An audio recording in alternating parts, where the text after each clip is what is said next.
Mehta boys की समीक्षा। बोमन ईरानी की फिल्म प्यार और प्यार पर एक मार्मिक पाठ है। मेहता बॉयज यथार्थवादी और सूक्ष्मता के साथ एक जटिल पिता पुत्र के रिश्ते की खोज करती है। बोमन ईरानी निर्देशक और अभिनेता दोनों के रूप में प्रभावित करते हैं, जबकि अविनाश तिवारी चमकते हैं। हालांकि संकल्प पारंपरिक लगता है, लेकिन फिल्म की प्रामाणिकता इसे एक ताजा देखने लायक बनाती है। बोमन ईरानी के निर्देशन में बनी पहली फिल्म मेहता बॉयज पिता पुत्र की गतिशीलता की खोज करती है। अविनाश तिवारी ने स्वतंत्रता चाहने वाले बेटे का किरदार निभाया है। प्राइम वीडियो पर स्ट्रीम की जा रही ये फिल्म दुख और भाई बहन के रिश्तों को वास्तविक रूप से दर्शाती है। रिश्ते अपनी कई जटिलताओं को देखते हुए सिनेमा में एक आदर्श आधार बनाते हैं, और जब पिता पुत्र की कहानी की बात आती है तो बंधन निर्विवाद रूप से जटिल होता है। जबकि माताओं को अक्सर गुलाबी रंग के लेंस के माध्यम से देखा जाता है, उन्हें ईश्वरत्व का प्रतीक माना जाता है। पिताओं को हमेशा स्क्रीन पर समान सम्मान नहीं मिलता है। बोमन ईरानी के निर्देशन में बनी पहली फिल्म द मेहता बॉयज पिता पुत्र के बीच के जाने पहचाने संघर्ष को दर्शाती है, लेकिन इसे एक सूक्ष्म यथार्थवादी स्पर्श देती है जो इसे देखने लायक बनाती है। बोमन ईरानी पिता की भूमिका में है प्यार करने वाले लेकिन कभी कभी दबंग, जबकि अविनाश तिवारी बेटे के रूप में चमकते हैं जो अपने रिश्तों से ज्यादा अपनी शिकायतों को अपने दिल में दबाए रखता है। एक पिता के रूप में शिव मेहता बोमन मैं सबसे बेहतर जानता हूं कि रवैये के साथ काम करते हैं, लेकिन क्या ये ज्यादातर पिताओं के लिए सच नहीं है? चाहे वो अपने बड़े हो चुके बेटे के गाड़ी चलाते समय हैंडब्रेक को संभालना हो, या उसके करियर के विकल्पों के बारे में उसे संरक्षण देना हो, शिव को ऐसा लगता है कि वो किसी काल्पनिक उपन्यास से नहीं बल्कि असल जिंदगी से सीधे निकल कर आया है। दूसरी ओर अविनाश का अमेय आजादी की चाहत के अपराध बोध से जूझता है। जीवन और करियर दोनों में एक ऐसा संघर्ष जो कई भारतीय युवाओं के लिए जाना पहचाना है। अपने निर्णयों के लिए कभी भी अधिक मान्यता प्राप्त न होने के कारण वो अपने अंदर समाये संदेह से जूझता है, भले ही उसका बॉस उस पर भरोसा करता हो। जहां पिता पुत्र का रिश्ता फिल्म का मूल है, वही ईरानी अन्य सार्वभौमिक भावनाओं को भी दर्शाते हैं। दुख, विशेष रूप से साथी या माता पिता को खोना, एक महत्वपूर्ण भूमिका निभाता है। शिव अपनी पत्नी की अचानक मृत्यु से उबरकर अपनी पुरानी दिनचर्या में लौट जाता है, युवा क्रिकेटरों को कोचिंग देना, जबकि अमेय अपनी बहन अनु पूजा स्वरूप में सांत्वना पाता है, क्योंकि वह अपने दुख को अपने तरीके से व्यक्त करता है। प्रभावशाली रूप से फिल्म मेलोड्रामा से दूर रहती है। इसके बजाय दर्शकों को धीरे धीरे पात्रों के जीवन और उनके दर्द में डूबने देती है। भाई बहन अमेय और अनु के बीच के बंधन को खूबसूरती से लिखा गया है। वे एक दूसरे को अच्छी तरह से जानते हैं, फिर भी छोटी छोटी बातों पर झगड़ते हैं, जिससे उनका रिश्ता और भी प्रामाणिक हो जाता है। पिता पुत्र के कुछ पल सूक्ष्मता से उनके समीकरण को जीवंत करते हैं। एक दृश्य में अमेय सुबह बासी खाना खाते समय सूखी चटनी में पानी मिलाता है, जो उसकी दिनचर्या का संकेत है। इसके विपरीत जब शिव आता है तो वो न केवल अमेय के लिए खाना बनाता है, बल्कि जाने से पहले अपने फ्रिज में सामान भी भर देता है। ऐसा कुछ जो माता पिता अक्सर दूसरे शहरों में अपने बच्चों से मिलने जाते समय करते हैं। इसी तरह जबकि अमेय बार बार वास्तुकला के बारे में जानने का दावा करता है, उसके पिता केवल तभी उसकी बुद्धिमत्ता को स्वीकार करते हैं जब कोई कार्यकर्ता उसकी प्रशंसा करता है जो धारणा में एक शांत बदलाव को दर्शाता है। जहां फिल्म लड़खड़ाती है वो है इसका समाधान। अंततः अमे अपने पिता के पास लौटता है, ये स्वीकार करते हुए कि उसका पालन पोषण केवल बाहरी दुनिया की कठिन परिस्थितियों के लिए तैयारी थी। ये समस्याग्रस्त है कि कितनी भारतीय फिल्में माता पिता के अधिकार को बिना उसकी खामियों को स्वीकार किए महिमा मंडित करती है। इसके अतिरिक्त फिल्म कभी भी पूरी तरह से ये नहीं बताती है कि पिता पुत्र के बीच दरार इस हद तक क्यों बढ़ गई कि वे एक छत भी साझा नहीं कर सकते थे। बोमन भी प्री क्लाइमैक्टिक मोनोलॉग के प्रलोभन में आ जाते हैं। हालांकि इस बार ये अमे के अपने आत्मसम्मान का दावा करने के बारे में है। साउंड ट्रैक भी वांछित होने के लिए बहुत कुछ छोड़ देता है, जिसमें से कोई भी गीत महत्वपूर्ण याद रखने योग्य नहीं है। कुल मिलाकर द मेहता बॉयज एक ईमानदार फिल्म है जो स्क्रीन पर यथार्थवाद लाती है, ऐसे समय में जब पिता पुत्र की कहानियों में भी अति मर्दाना किरदार हावी हो जाते हैं।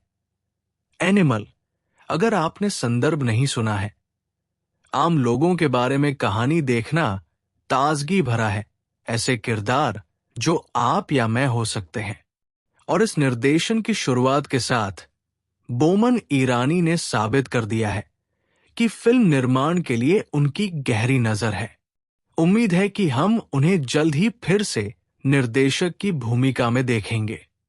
मिसेज रिव्यू, सान्या मल्होत्रा की फिल्म देखने लायक है, सभी सही कारणों से।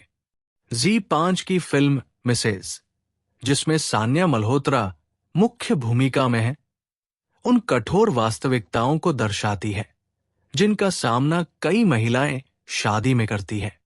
द ग्रेट इंडियन किचन का हिंदी रूपांतरण मिसेज पितृसत्ता और अधूरी आकांक्षाओं के विषयों पर आधारित है। मिसेज में सान्या मल्होत्रा मुख्य भूमिका में है। ये फिल्म समीक्षकों द्वारा प्रशंसित film the great Indian kitchen का हिंदी रीमेक है। एक महिला अपने जीवन में सबसे बड़ा कदम तब उठाती है जब वो मिस से मिसेज बन जाती है, और इस बदलाव के दौरान उसका हाथ थामे रखने वाला व्यक्ति रिश्ते में मिस्टर होता है। लेकिन क्या होगा अगर वो आदमी उसे कभी सही मायने में समझ न पाए? क्या होगा अगर वो जिस घर को घर बनाने का सपना देखती है वो कभी उसे अपना न लगे? क्या होगा अगर शादी उसकी सारी आकांक्षाओं को पीछे छोड़ने की कीमत पर हो?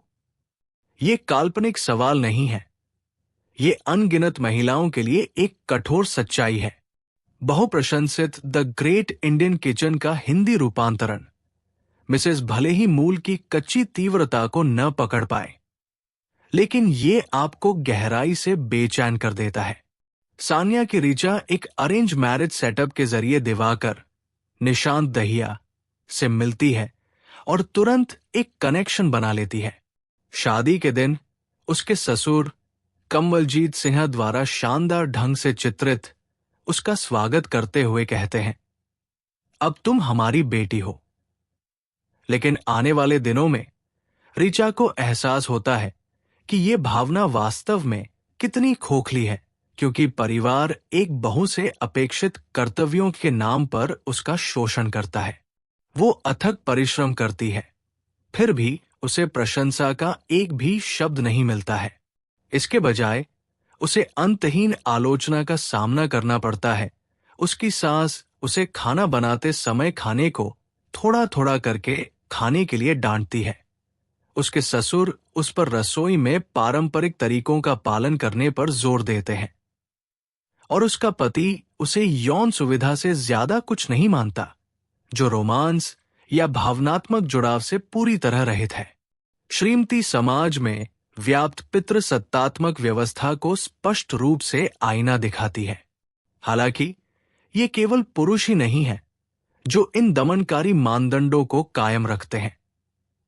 महिलाओं की कंडीशनिंग भी एक महत्वपूर्ण भूमिका निभाती है। इसलिए सास को पवित्र अनुष्ठान की तरह घरेलू कामों को कर्तव्यनिष्ठा से करते देखना कोई आश्चर्य की बात नहीं है। विस्तृत भोजन तैयार करने और बर्तन धोने से लेकर अपने पति के जूते निकालने तक वो बिना किसी सवाल के ये सब करती है और अपनी बहू से भी यही उम्मीद करती है। रसोई में बहुत ज्यादा काम करने के बारे में उसकी दलील को ये सब तो सीखना होगा और एडजस्ट करो कहकर खारिज कर दिया जाता है। और जब वो आखिरकार खुद के लिए खड़े होने की हिम्मत जुटाती है तो उसकी मां उसे माफी मांगने के लिए कहती है, जिससे उसकी पीड़ा एक छोटी सी बात बन जाती है। इस बात से पूरी तरह बेखबर कि ससुराल में बिताए उन कुछ दिनों ने उसे कितना गहरा जख्म दिया है। मिसेज का आधार सार्वभौमिक है, जो कई महिलाओं को उत्तेजित, क्रोधित या दिल टूटने का एहसास कराता है। सान्या मल्होत्रा ने बेहतरीन अभिनय किया है। उन्होंने ऋचा के एक जीवंत युवा लड़की से एक डांसर बनने की चाहत रखने वाली लड़की में, निरंतर अपमान से थकी हुई लड़की में परिवर्तन को सहजता से चित्रित किया है। दोस्तों के साथ शराब पीते हुए अपने पति के लिए नौकरानी और खाना बनाने के बारे में मजाक करते हुए उसकी हताशा और दर्द को देखना दिल दहला देने वाला है। निशांत दहिया बाहरी रूप से सम्मानजनक डॉक्टर के रूप में बेहद भरोसेमंद है, जो अपनी कठोर प्रतिगामी मानसिकता को छुपाता है। वो दृश्य जिसमें वह अपनी पत्नी को अपनी इच्छाओं और प्यार की जरूरत के बारे में बताने के बाद उसे धोखा देता है, बंद दरवाजों के पीछे कई महिलाओं द्वारा झेले जाने वाले स्त्री द्वेषपूर्ण व्यवहार पर एक कठोर वास्तविकता जांच के रूप में कार्य करता है। कंवलजीत सिन्हा भी असाधारण है, जो आपको बेचैन कर देते हैं, क्योंकि वो अपनी जुनूनी मजबूरियों और ठंडे व्यवहार से धीरे धीरे ऋचा के आत्मविश्वास को खत्म कर देते हैं। मिसेज एक ऐसी वास्तविकता का एक परेशान करने वाला प्रतिबिंब है जिसे कई महिलाएं चुपचाप सहती है, जो इसे देखने लायक बनाता है। हालांकि ये द ग्रेट इंडियन किचन की अनफिल्टर्ड कच्चीपन को पूरी तरह से नहीं पकड़ सकता है, फिर भी ये प्रणालीगत पितृसत्ता का एक दिल दहला देने वाला चित्रण प्रस्तुत करता है। अपने शक्तिशाली प्रदर्शन और मार्मिक कहानी कहने के साथ मिसेस दर्शकों को असहज सच्चाइयों का सामना करने के लिए मजबूर करती है, न केवल सहानुभूति बल्कि आत्मनिरीक्षण और परिवर्तन का आग्रह करती है। इस फिल्म के लिए 5 में से 3.5 स्टार